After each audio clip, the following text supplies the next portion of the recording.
Hello, I'm Nancy Mitchell with the Etiquette Advocate, and we are talking about dining etiquette. We're going to talk now about the placement and the use of utensils. Utensils are set in the order that they will be used according to the courses that are on the menu, going from the outside in toward your main service plate. Spoons and knives are on the right, forks are on the left. This place setting would tell me that my first course is going to be soup, and this is the grip that I would use on a spoon.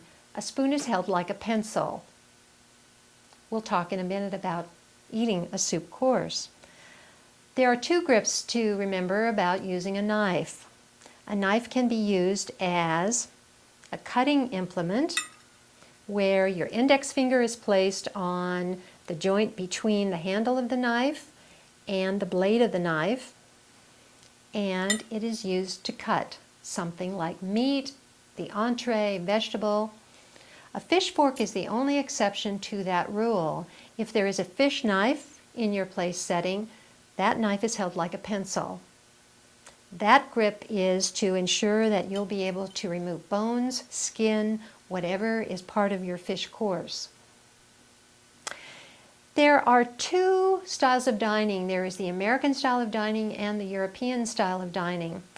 The United States is probably the only culture in the world where we switch our fork and knife after we've made a cut and we're trying to eat the food that we've cut.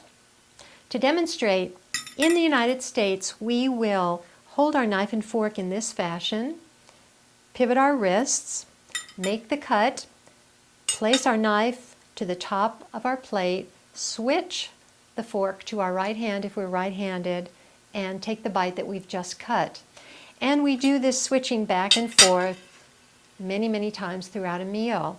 European dining means that you are using the same grip for the utensils. You've made the one cut at a time, but you leave the knife in your right hand, you pivot your left hand, the food comes to your mouth. Your wrists are resting on the edge of the table. You do not need to put your knife and fork down between bites. The only time you do put them down is when you are going to take a drink of a beverage or you're going to have a bite of your bread. Let's talk for a minute about something called the Silent Service Code. If you are dining American fashion or European fashion, there are messages that you can send to the wait staff that let them know where you are in the progress of your meal. If I'm dining American fashion, I am going to be cutting one bite at a time. When I need to take a break to take a beverage or to leave the table for some reason, I am going to place my knife and fork in such a way that there is a space between them. They're on the right side of my plate. I'm sending a message to the wait staff that I am not finished with this course. Please don't clear it away. If I'm dining American fashion and I am completely finished, I'm going to line my knife and my fork up on my plate in what's called the 10-20 position. If you envision your plate as the face of a clock, the tines of the fork and the point of the knife are going to be pointing to 10 o'clock on the face of the clock. The handles are pointing to 20 past the hour on the clock. They're parallel, they're close together, they're sending this message to the wait staff: I'm completely finished with this course, you may clear it. Now let's talk briefly about the European style of dining. Again, the grip on the silverware is the same, but the difference is I am not going to be putting my knife down and switching my fork back to my right hand between each and every bite. I'm going to be making that cut. I'm going to be pivoting my left hand to bring that bite to my mouth. I have my elbows very close to my body. I have my wrists resting on the edge of the table. And I continue in this fashion until I need to take a sip of a beverage or I'll leave the table for some reason.